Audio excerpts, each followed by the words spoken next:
Hello everyone, I am possible class में आप सभी का स्वागत है। इस वीडियो में हम डिस्कस करने वाले हैं सोशल साइंस का प्रीवियस ईयर क्वेश्चन पेपर जो कि 2021 का है। ओके, और बहुत इम्पॉर्टेंट होता है पीवाईक्यू सीटेट के लिए भी और हर एक एग्ज़ाम के लिए जो भी आप एग्ज़ाम देने जाते हैं उसके लिए। तो अंत तक वीडियो जरूर देख के जाइएगा। वीडियो अच्छी लगेगी चैनल को सब्सक्राइब कर लीजिए, लाइक कमेंट शेयर जरूर कर, ताकि आपको सारे पीवाईक्यू इस चैनल पे मिलते रहें। ओके, तो उसके पहले के जो 47 क्वेश्चन है वो ऑलरेडी हमने डिस्कस कर लिए हैं with content with NCERT best, पूरा एक्सप्लेनेशन दिया गया है, तो आप जाके देख सकते हैं। यहाँ पे एक्सप्लेनेशन नहीं रहेगा, ये एक सिंपल सा ही पीवाईक्यू सॉल्व कराने वाली हूँ मैं आपको। तो चलिए स्टार्ट करते हैं। फर्स्ट क्वेश्चन है Bengali as a regional language grow due to. तो कौन से टाइम पे बंगाली जो लैंग्वेज है ना वो एक रीजनल लैंग्वेज बनकर ग्रो हुई? तो कमर्शियल टाइज के टाइम पे या पॉलिटिकल कंट्रोल के टाइम पे? ओके, तो ये जो इसका जो आंसर है ये आएगा both A and B, commercial ties and the political control. Okay, दोनों के टाइम पे जो बंगाली लैंग्वेज है वो क्षेत्रीय भाषा के रूप में विकसित हुई थी। ओके, चलिए सेकेंड क्वेश्चन देखते हैं 49 वाला। The saint poets of Maharashtra rejected. तो महाराष्ट्र के जो पोएट्स थे, जो कवि लोग थे, उन्होंने किस चीज़ को रिजेक्ट किया था, किस चीज़ को उन्होंने विरोध किया था?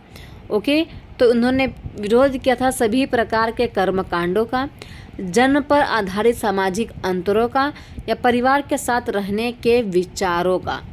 तो इन्होंने जो समाज में भेदभाव हो रहा था उसके लिए उन्होंने विरोध किया था, और जो कर्मकांड हो रहे थे उसके प्रति उन्होंने विरोध किया था। मतलब ए एंड बी दोनों सही है। ओके, चलिए नेक्स्ट क्वेश्चन देखते हैं। 19वीं सदी में कौन सा आदिवासी समूह मुख्यतः बकरियों का पालन करता था? मतलब बकरी कौन पालते थे 19वीं सदी में? तो पंजाब के पहाड़ों में रहने वाले वन गुज्जर, आंध्र प्रदेश के लबाड़िया, कश्मीर के बकरवाल, या फिर कुल्लू के गद्दी। तो देखो, ये बकरवाल से और ये बकरी से कुछ मिलता जुलता शब्द नहीं बन रहा है, बकरवाल बकरी। तो इसका सही आंसर क्या है? कश्मीर के Bakarwal. Option number 3 is the correct answer. चलिए देखते हैं next question. Match the reformers with the movement. मतलब कि आपको ये जो समाज सुधारक का नाम दिया गया है उनको उनके आंदोलन के साथ मैच करना है।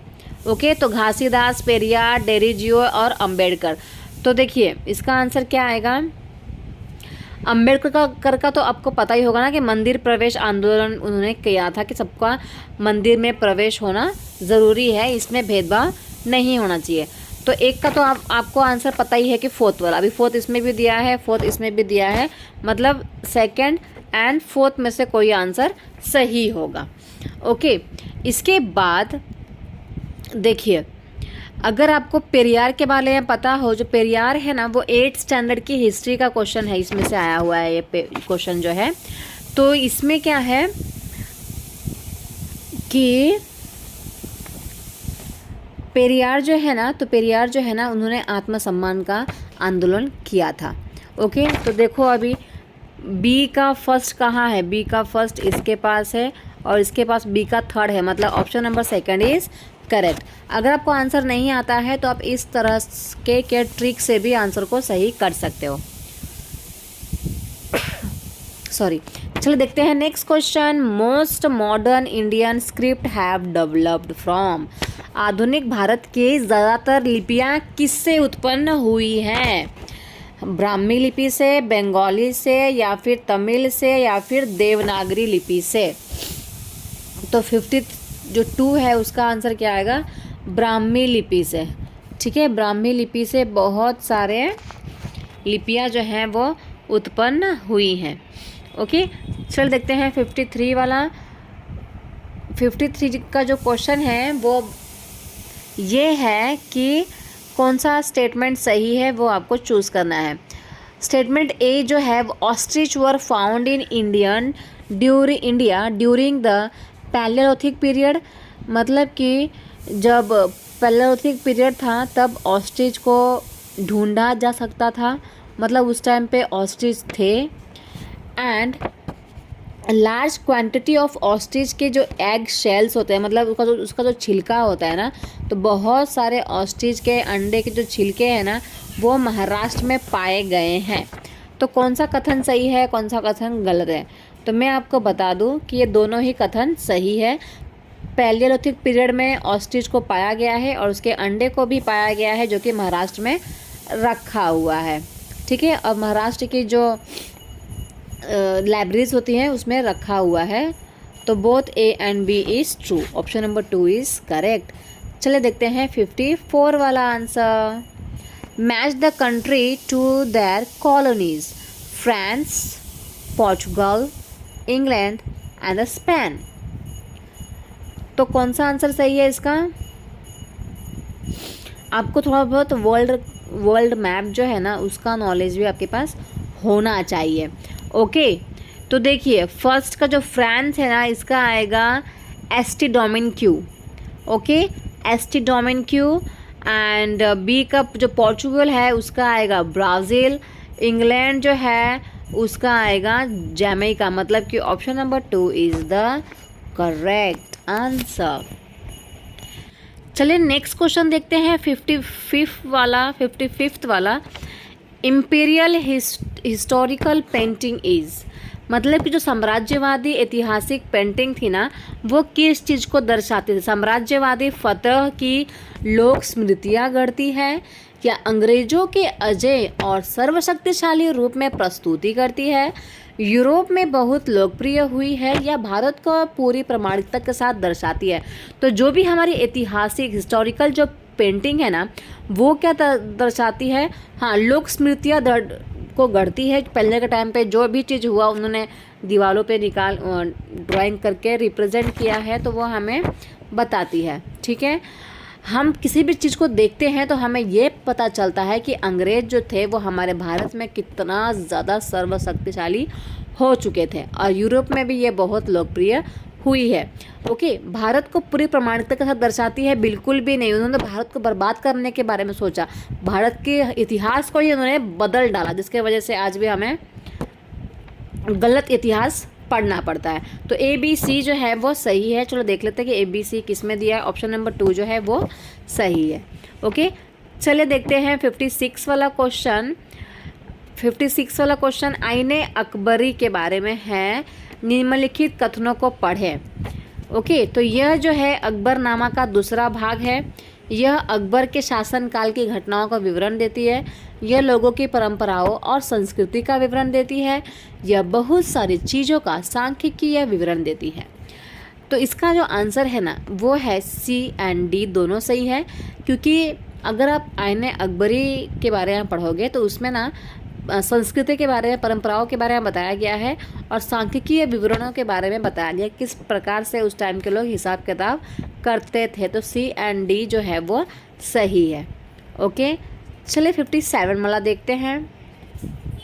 The earliest miniature paintings were done on.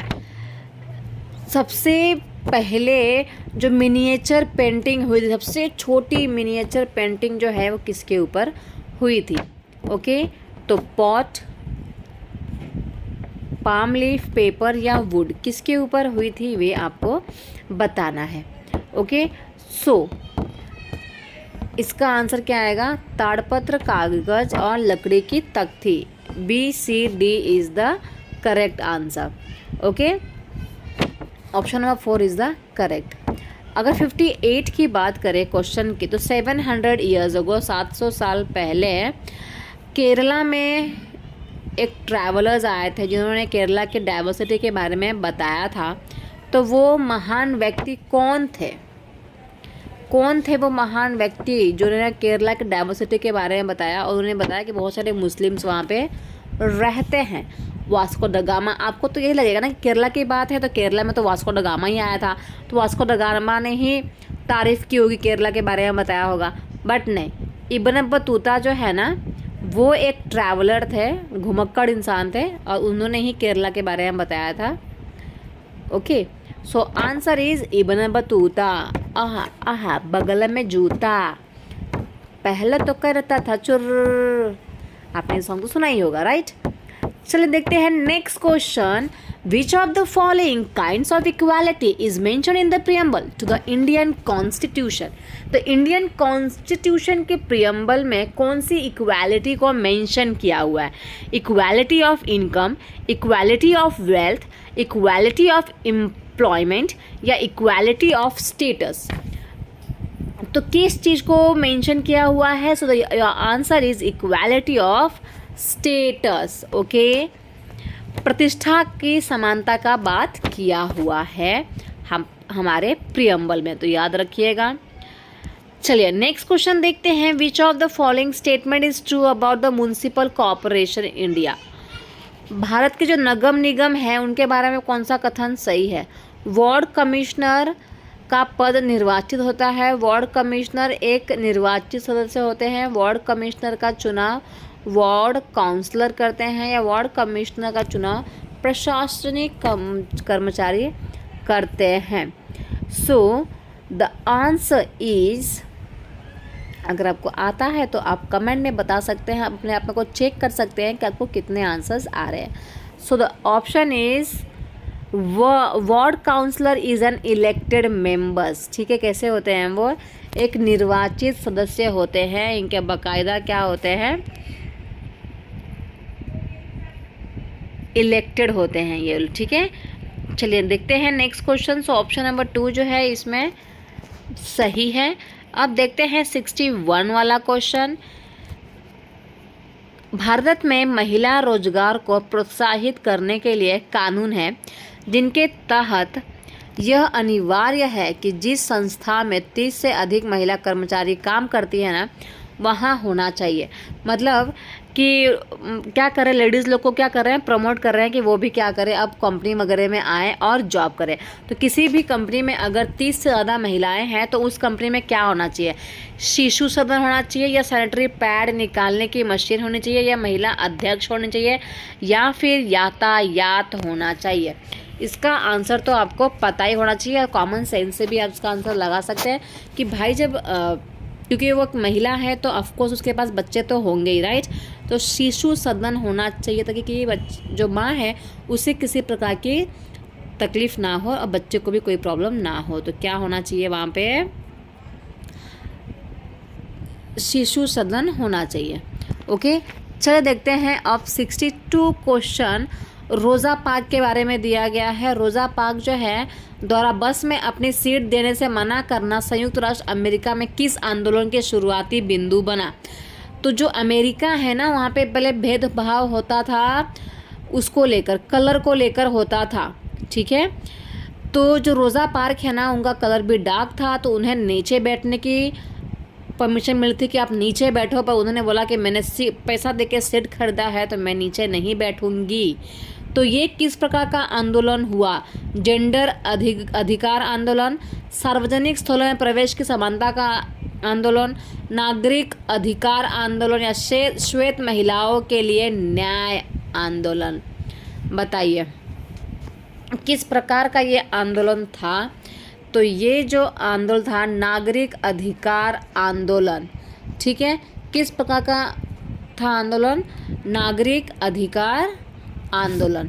ठीक है, क्योंकि हर एक नागरिक को उसके अधिकार होना चाहिए, जहाँ बैठना चाहे वहाँ बैठ सके।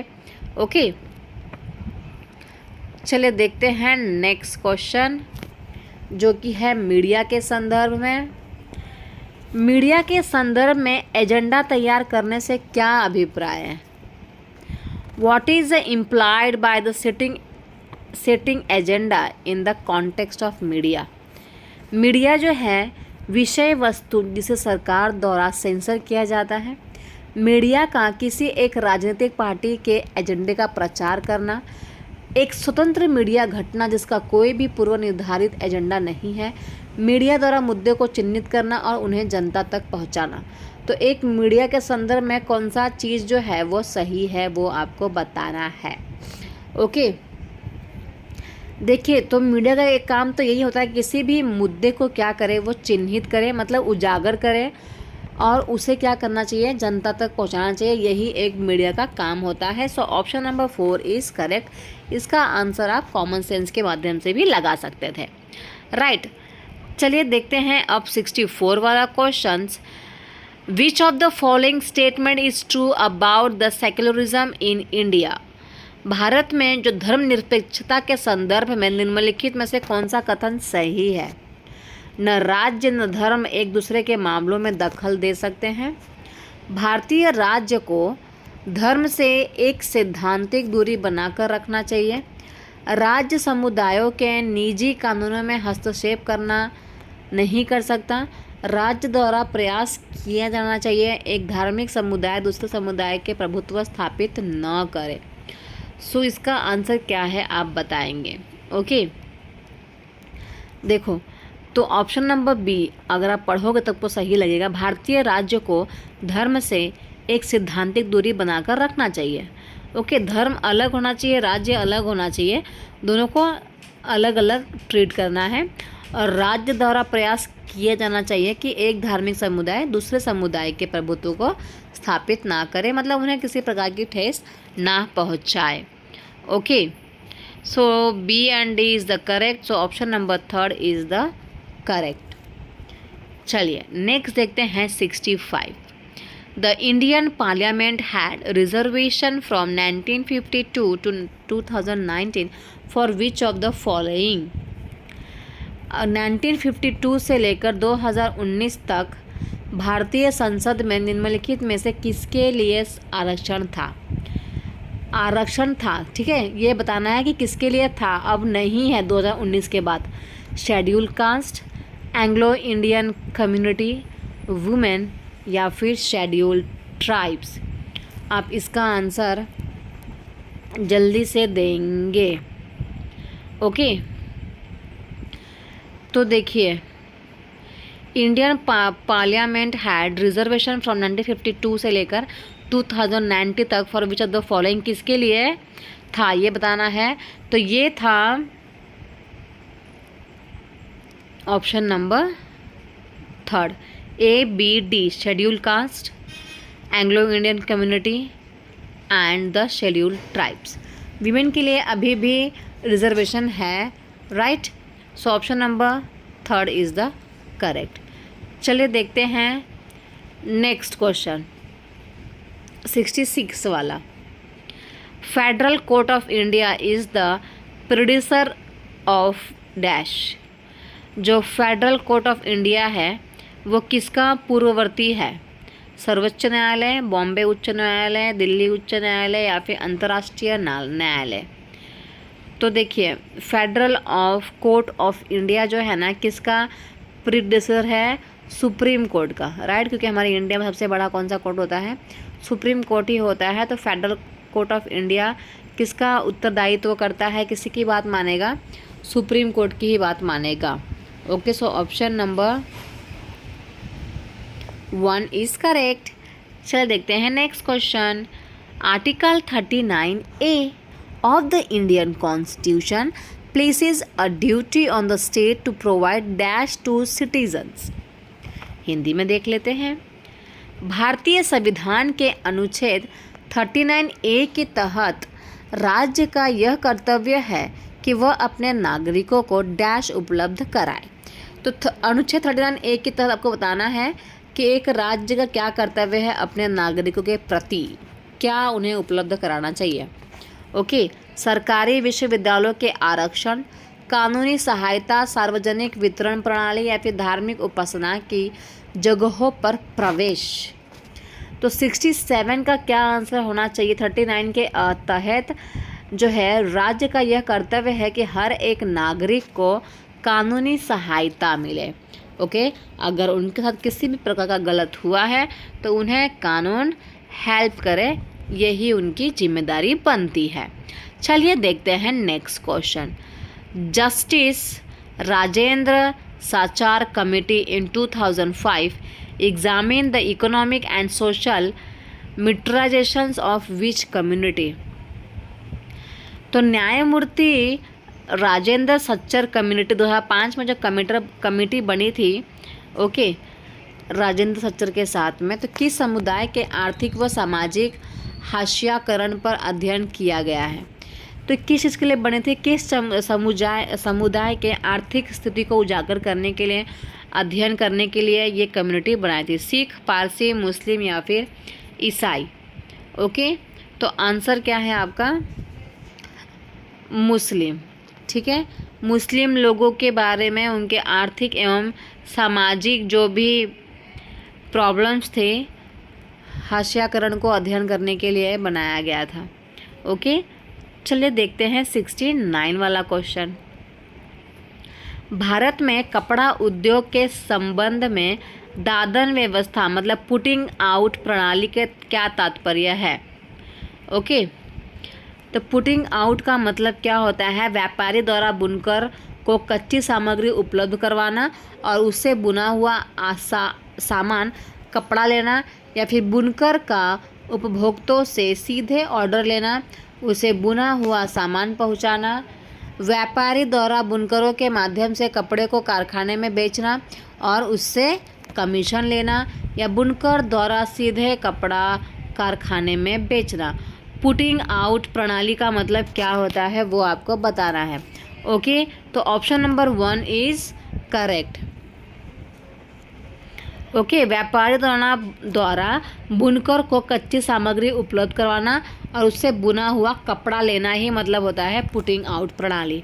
ओके, चलिए देखते हैं नेक्स्ट क्वेश्चन। 70 वाला क्वेश्चन है, the change in the system in South Africa in 1994 lead to the formation of which kind of government.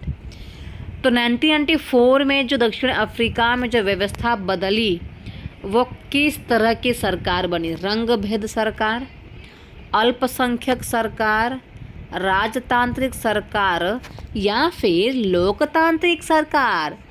तो 70 का जो आंसर है वो क्या होगा, लोकतांत्रिक सरकार। क्योंकि 1994 में क्या हुआ था कि रंग भेद को लेकर बहुत ज़्यादा प्रॉब्लम हुआ था, तो रंग भेद का जो प्रक्रिया थी ना, रंग भेद को पूरी तरीके से हटा दिया गया और इसके बाद दक्षिण अफ्रीका को डेमोक्रेटिक कंट्री बना दिया गया था।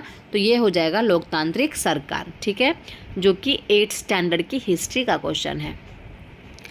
देखते हैं 71 वाला क्वेश्चन जो कि है पेडागोजी के रिगार्डिंग, पेडागोजी।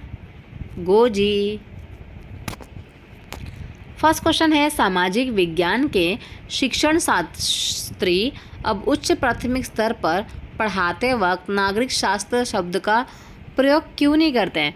पहले मेरे टाइम पे भी पता है क्या होता था कि नागरिक शास्त्र का इस्तेमाल किया जाता था। ओके, नागरिक शास्त्र।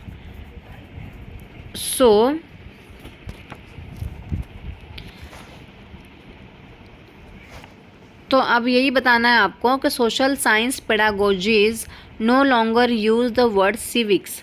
सिविक्स का जो वर्ड है वो क्यों नहीं यूज़ किया जाता अपर प्राइमरी लेवल में। तो इसका ऑप्शन ये है कि नागरिक शास्त्र एक खास औपनिवेशिक अतीत से पनपा हुआ है, इसलिए उसे बदलने की ज़रूरत है। इसने एक आलोचनात्मक दृष्टिकोण समाहित किया, यह केवल सहकारी संस्थाओं और कार्यक्रमों का विवरण देने पर ही केंद्रित था, या इसने इस विषय के दायरे को संकुचित रखा था। तो 71 का आंसर क्या आएगा, जल्दी बताइए। देखिए, तो इसका जो आंसर है वो है ACD। ओके, नागरिक शास्त्र एक खास औपनिवेशिक अतीत से पनपा हुआ है, इसलिए इसे बदलने की ज़रूरत है, और यह केवल सहकारी संस्थाओं और कार्यक्रमों का विवरण देने पर ही केंद्रित था और विषय के दायरे को संकुचित करता है। मतलब कि ACD is the correct, option number 3 is correct. Okay, चलिए देखते हैं next question. The best effective strategy to generate historical imagination on the theme mosque would be to। मस्जिद के विषय पर ऐतिहासिक कल्पना जागरूक करने के लिए सबसे प्रभावी विधि कौन सी होगी। ठीक है, मतलब बच्चों को ऐतिहासिक कल्पना कराना तो कैसे करवाओगे आप। मस्जिद के ऊपर एक किंवदंती सुनाना, या फिर किसी विशेषज्ञ को निमंत्रित करना, किसी स्थानीय मस्जिद की यात्रा आयोजित कराना, या एक डॉक्यूमेंट्री फिल्म दिखाना। क्या करेंगे आप?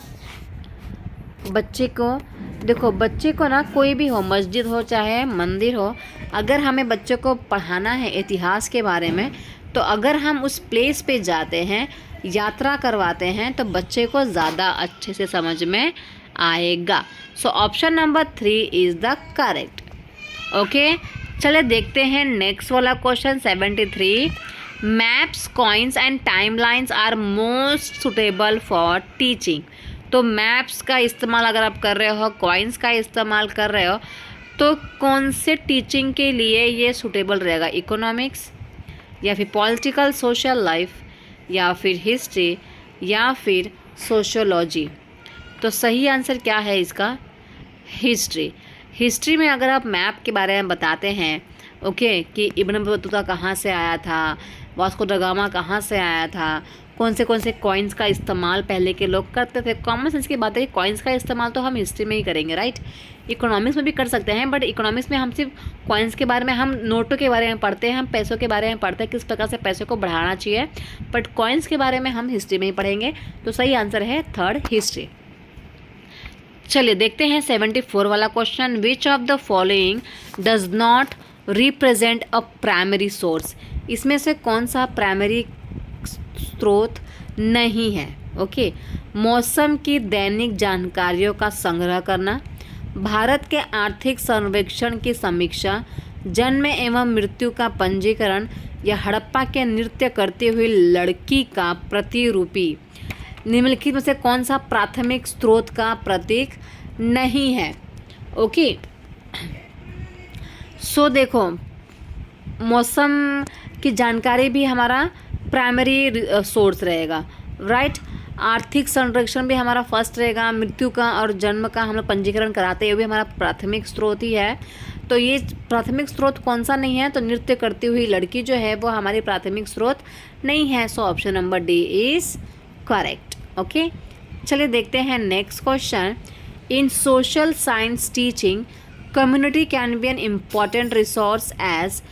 सोशल साइंस की टीचिंग में समुदाय, एक कम्युनिटी जो है, एक महत्वपूर्ण संसाधन है। क्यों? क्योंकि यह सस्ता और सुलभ है, वृद्ध लोग बहुत बुद्धिमान होते हैं और उनके पास समय है, समुदाय के ज्ञान को बिना आलोचना के स्वीकार किया जा सकता है, यह वास्तविक परिस्थिति में सीखने का अवसर प्रदान करती है। तो 75 का आंसर क्या होगा? जल्दी बताइए, कॉमन सेंस लगा के आप बता सकते हो। कम्युनिटी किस काम में आएगी?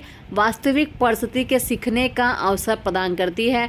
कोई भी मतलब क्या कर सकते हैं हम लोग ऑन द स्पॉट हमें रियल लाइफ की इन्फॉर्मेशन मिल सकती है, हमें अपॉर्चुनिटी मिलती है कि हम रियल लाइफ को समझ सकें। सो option number 4 is correct. Okay, चलिए अब देखते हैं 76 क्वेश्चन को। तो हिंदुस्तान शब्द का जो प्रयोग है मिनाज ए सिराज ने किया था। ये 7th स्टैंडर्ड का हिस्ट्री का क्वेश्चन है, लेसन नंबर 1 का। ओके, जिसमें उत्तर भारत के भागों का समावेश था, किंतु उत्तर पूर्व भारत का समावेश नहीं था। किसी भी शब्द का प्रयोग करने में इतिहास के शिक्षण शास्त्रियों को बहुत सावधान रहना चाहिए, क्योंकि अतीत में उन शब्दों के कुछ अलग ही अर्थ हैं। ये एकदम सही है एंड के पढ़ा हुआ है। ओके, सो और हिंदुस्तान शब्द का प्रयोग जो है मिनाज ए सिराज ने ही किया था। ओके, सो ए एवं बी दोनों ही सही है तथा ए का सही व्याख्यान बी है। ओके, मतलब दोनों ही क्या है? पूर्ण रूप से सही है। आप चाहते हैं तो 7th स्टैंडर्ड की लेसन नंबर 1 पढ़ सकते हैं। ओके, चलिए देखते हैं नेक्स्ट क्वेश्चन 77 वाला। बच्चों को सामाजिक एवं राजनीतिक जीवन, काल्पनिक वृत्तांतों और केस स्टडी के माध्यम से अगर पढ़ाया जाए जो बच्चों के अपने अनुभव से जुड़े हो, तो बच्चे को सोशल और जो पॉलिटिकल सब्जेक्ट है ऐसा पढ़ाना चाहिए ताकि बच्चा जो है उसमें केस स्टडी के माध्यम से पढ़ाना चाहिए और बहुत सारी जो चीज़ें हैं ना उसके अनुभवों से जुड़ी हो वैसा पढ़ाना चाहिए। सेकंड है बच्चे ठोस अनुभवों के माध्यम से सीखते हैं। तो देखो बच्चे जो है ना ए तो टोटल ही सही है, राइट। बच्चे ठोस अनुभवों के माध्यम से सीखते हैं। बच्चों को जब हम कोई किसी प्रकार का एक्सपीरियंस मिलता है, बच्चा खुद कुछ करता है और उसके माध्यम से उसे कुछ एक्सपीरियंस हो रहा है तो बच्चा इससे सीखता है। तो इसमें भी क्या आएगा, ए एंड बी जो है ना दोनों सही है, ठीक है। हमें पॉलिटिकल एंड सोशल को बच्चे को केस स्टडी के माध्यम से ही पढ़ाना चाहिए और उसके अनुभवों के साथ जुड़ा हो ऐसा ही पढ़ाना चाहिए, ठीक है। चलिए देखते हैं नेक्स्ट क्वेश्चन 78 वाला। इतिहास मिथ्या है या फिर इतिहास स्रोतों की व्याख्या पर आधारित है। तो देखिए 78 का क्वेश्चन का आंसर आप खुद एक कॉमन सेंस के माध्यम से लगा सकते हैं कि जो इतिहास है वो हमारा मिथ्या नहीं है, राइट। और इतिहास जो है ना हम स्रोतों की व्याख्या से ही पढ़ते हैं। बहुत सारे जो रिसोर्सेज है जो उन्होंने फाइंड आउट किया, जो उनको इन्फॉर्मेशन मिली, इसके अकॉर्डिंग हमारी हिस्ट्री की बुक को बनाया गया है। तो ए तो पूर्ण रूप से गलत है पर बी जो है सही है। So option number 2 is correct. चलिए देखते हैं अब 79 वाला। समाज विज्ञान के पाठ्यक्रम के दायरे की विस्तृत होने की संभावना बनी रहती है। बच्चे बाहरी दुनिया के तमाम अनुभवों को कक्षा में लेकर आते हैं, ये भी सही बात है, बी वाला तो सही बात है। और समाज विज्ञान के पाठ्यक्रम के दायरे की विस्तृत होने की संभावना बनी रहती है। तो ए एंड बी इसमें मुझे वापस से दोनों लग रहे हैं सही, और ए और बी दोनों सही है और ए का सही व्याख्या है बी, ठीक है। क्योंकि देखो बच्चा क्या, जब सामाजिक विज्ञान बच्चा पढ़ता है, सोशल साइंस पढ़ता है ना, तो बच्चे जो है ना बहुत सारी चीज़ों को सीखता है। सिर्फ बुक के अंदर जो लिखा है वही नहीं पढ़ता, उसके अलावा भी हम बच्चों को बहुत सारे नॉलेज देते हैं, राइट। अब बच्चे जो है ना अपने अनुभवों को भी उस क्लास में लेके आता है, वो भी पता ही है। तो दोनों ही सही है, ओके। चलिए देखते हैं अब 80 वाला क्वेश्चन।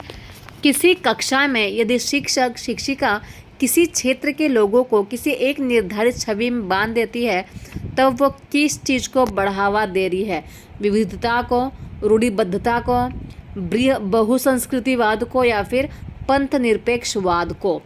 तो आंसर क्या सही होगा, देखिए उसमें टीचर क्या कर रही है, रूढ़िबद्धता सोच को लेके आ रही है। एक सोच बना ली है कि ये अलग जात से आया है, ये या तो फिर उसमें कास्टिज़म करेंगी या फिर वो रेसिज्म करेंगी, कुछ भी कर सकती हैं। तो ये किस में बांध रही है, रूढ़िबद्धता में बांध रही है, स्टीरियोटाइप एक सोच में बांध दे रही है, ओके। ऑप्शन नंबर 2 जो है वो सही हो जाएगा। चलिए देखते हैं नेक्स्ट क्वेश्चन 81 वाला। The pedagogical process in social science emphasise on an epistemology where text books are.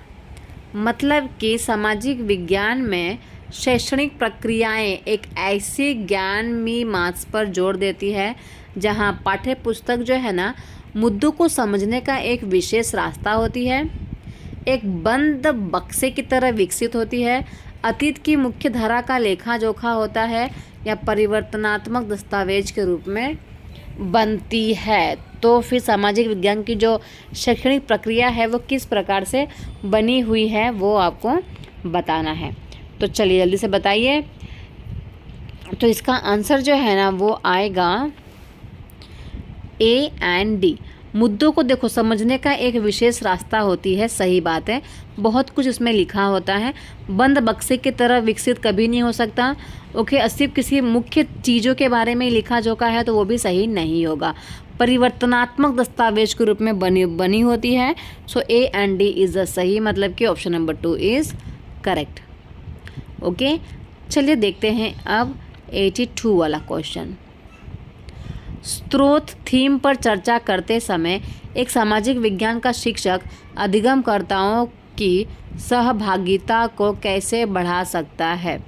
अधिगमकर्ताओं के जीवन से जुड़ाव से बचना, स्रोतों पर और अधिक पढ़ने के लिए प्रेरित करना, अपने स्वयं की व्याख्या बनाने को हतोत्साहित करना या प्रश्न पूछना और सूचना के कोश में अभिवृद्धि करना। तो इसका सही आंसर क्या होगा, जल्दी बताइए।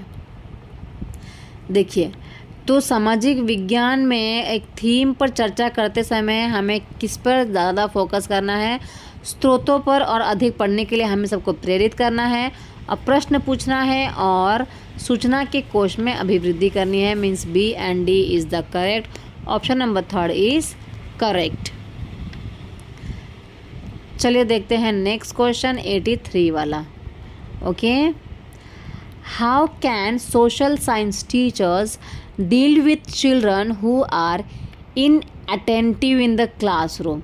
तो सोशल साइंस के जो टीचर हैं वो क्लासरूम में ऐसे बच्चों के साथ कैसे डील करेगी जो कि इनअटेंटिव है, अटेंटिव ही नहीं रहते क्लास में। ओके,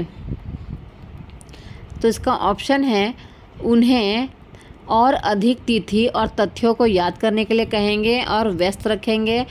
बिल्कुल भी गलत है ना, हमें बच्चों को व्यस्त रखने के लिए तिथि और तथ्यों को याद, हमें बच्चों को कभी भी याद नहीं करवाना है। उनसे बातचीत करेंगे तथा उनकी अरुचि के कारण जानने का प्रयास करेंगे। ओके, या फिर उन्हें चर्चा में आए विषयों के इर्द गिर्द अपने अनुभवों को साझा करने को प्रोत्साहित करेंगे। ये भी काफ़ी अच्छा सुझाव है। उन्हें बहुत कठिन कार्यपत्र एवं गृह कार्य देंगे, ये गलत ऑप्शन है। हमें बच्चों को होमवर्क वगैरह के लिए मोटिवेट ही नहीं करना है। So option number B and C is correct, right. तो चलिए बी एंड सी कहाँ दिया है? ऑप्शन नंबर 4 में। तो चौथा नंबर जो है वो हमारा सही हो जाएगा। चलिए देखते हैं 84 वाला क्वेश्चन। सबसे उचित विकल्प का चयन करें तथा वाक्य को पूरा करें। एक सामाजिक विज्ञान के शिक्षक की भूमिका होनी चाहिए। सामाजिक विज्ञान के शिक्षक की भूमिका कैसे होनी चाहिए? उच्च संज्ञानात्मक क्षमताओं वाले प्रश्नों के निर्माण के लिए सभी शिक्षार्थियों को प्रेरित करना। प्रश्नों के निर्माण के लिए हम लोग बच्चे को क्यों प्रेरित करेंगे, राइट। इसके बाद नेक्स्ट ऑप्शन, विद्यार्थियों को सीखने की विभिन्न अनुभवों को प्रचुरता में प्रदान करना। शिक्षार्थियों को उत्पाद आधारित शिक्षण अधिगम पर्यावरण प्रदान करना। सृजनात्मक विचारों को रटने के लिए तो हमें कभी बोलना ही नहीं है बच्चे को, राइट। प्रश्न का निर्माण क्यों करने के लिए बोलेंगे हम लोग, ये भी गलत ही है। अब बचा आपके पास सेकंड एंड थर्ड। तो हम लोग देखो, कुछ भी सिखाने के लिए बच्चे को हम लोग क्लास में शिक्षण अधिगम पर्यावरण प्रदान करेंगे, ये भी ठीक है, बट उससे अच्छा आंसर ये है सेकंड वाला, शिक्षार्थियों को सीखने के विभिन्न अनुभवों को प्रचुरता में प्रदान करेंगे। Okay, provide rich variety of learning experience to learns. बहुत सारे लर्निंग एक्सपीरियंस प्रोवाइड करेंगे सीखने के लिए बच्चे को। So option number 2 is the correct. चलिए देखते हैं अब 85 वाला question. Contemporary understanding of social science pedagogy encourage teachers to do all of the following except. सामाजिक विज्ञान शिक्षण शास्त्र की समसामयिक समझ अध्यापकों को निम्नलिखित सभी को करने को प्रोत्साहित करती है, केवल इसको छोड़कर।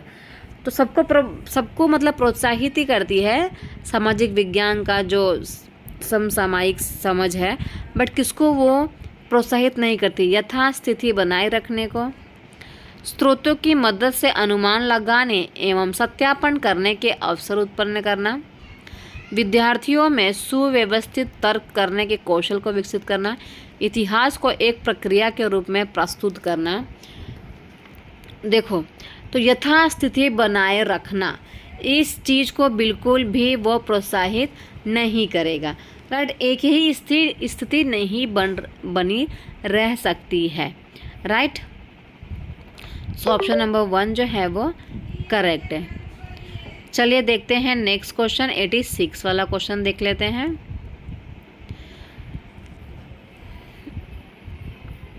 एक सामाजिक विज्ञान के शिक्षक को उच्च प्राथमिक कक्षाओं में विवादास्पद मुद्दों को पढ़ाने से बचना चाहिए।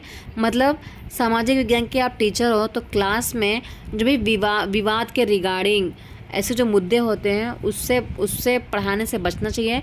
या विवाद उत्पन्न होते हैं क्योंकि इतिहास में स्रोत अपने आप बोलते नहीं।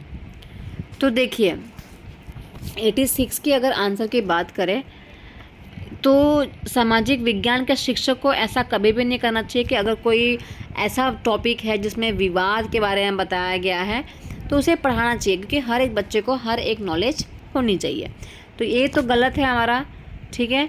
विवाद उत्पन्न होते हैं क्योंकि इतिहास में स्रोत अपने आप बोलते नहीं हैं, कोई ना कोई प्रूफ है तभी जो रिसोर्सेज है, जो सोर्सेस हैं वो बोलते हैं, right. So B is correct, A is wrong, so option number 2 is correct. Okay, चलिए देखते हैं नेक्स्ट क्वेश्चन 87 वाला। A sense of times and space can be developed by using, मतलब कि समय और स्थान की समझ को विकसित करने के लिए उपयोग करना चाहिए। हमें समय के बारे में चाहिए और स्थान के बारे में चाहिए, तो केवल मानचित्र, केवल समय रेखाएं, मानचित्र एवं समय रेखाएं, ग्लोब एवं मानचित्र, किस चीज़ का आप यूज़ करोगे? आपको क्या चाहिए? समय चाहिए और स्थान के बारे में नॉलेज चाहिए, राइट।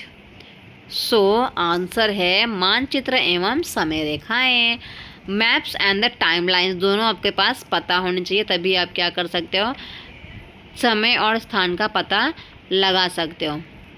ओके, चलिए देखते हैं अब 88 वाला question. You are a social science teacher in Bhopal to familiarize your student with the habit of prehistoric people, which would be the best pedagogical strategy?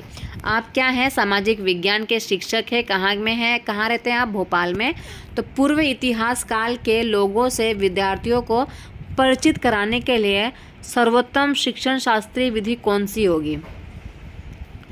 Okay, तो सबसे पहले कौन सी अच्छी विधि होगी? भीमबेटका का भ्रमण कराना, या फिर मध्य प्रदेश पर्यटन विभाग से प्रकाशित एक पुस्तक को पठन एवं चर्चा, बिल्कुल गलत। व्याख्यान भी बहुत गलत है।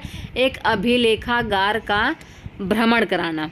तो देखिए 88 का आंसर क्या होगा? अगर हम बच्चे को भीमबेटका का भ्रमण ही करा दें तो बच्चे को हमें कुछ पढ़ाने की ज़रूरत नहीं, बच्चा डायरेक्टली सब कुछ सीख जाएगा। जब वो देखेगा, वहाँ जाएगा, तो वो खुद अपने आप सब कुछ सीख जाएगा। ओके, चलिए देखते हैं next question. Which of the following can be use as pedagogic aids to understand the partition of India, मतलब इंडिया का जो पार्टीशन हुआ उसको समझने के लिए आप कौन सी सहायक सामग्री का उपयोग करेंगे? तो पंजाब में पाए काले एवं लाल रंग के मृद भांड, या कथानक, या फिर छवियाँ या हाथ सिक्के। भारत के विभाजन को समझने के लिए कौन सी शैक्षणिक सहायता सामग्री का उपयोग में ली जाएगी? जल्दी बताइए इसका आंसर। तो देखिए 89 का आंसर क्या है? B and C, right. जो भी कथानक है, मतलब कि कथानक का मतलब होता है जो भी नैरेटिव्स है, जिसने भी उस स्टोरी को देखा होगा, इंडिया का जो पार्टीशन हुआ जिसने भी देखा होगा, उनको लेके आना, उनको बोलने, वो लोग आके अपने एक्सपीरियंस को शेयर करेंगे। तो ये हो जाएगा नैरेटिव्स। पंच मार्क्ड कॉइन्स, जो भी कॉइन्स वगैरह हैं, छवियाँ हैं, सॉरी इमेजेस, बहुत सारे जो इमेजेस हैं उनसे भी पता लगाया जा सकता है। तो हम क्या यूज़ करेंगे? हम यूज़ करेंगे बी को और सी को, मतलब कि ऑप्शन नंबर 3 इज़ करेक्ट। चलिए देखते हैं लास्ट क्वेश्चन है इस वीडियो का, और वीडियो अगर अच्छी लगी है प्लीज़ अभी इसी वक्त चैनल को सब्सक्राइब कर लो, क्योंकि आपको सारे सोशल साइंस के रिगार्डिंग PYQ चैनल पे मिलते रहेंगे ऐसे ही। तो प्लीज़ चैनल को सब्सक्राइब करें और मेरे 1000 सब्सक्राइबर जल्द से जल्द पूरा करो।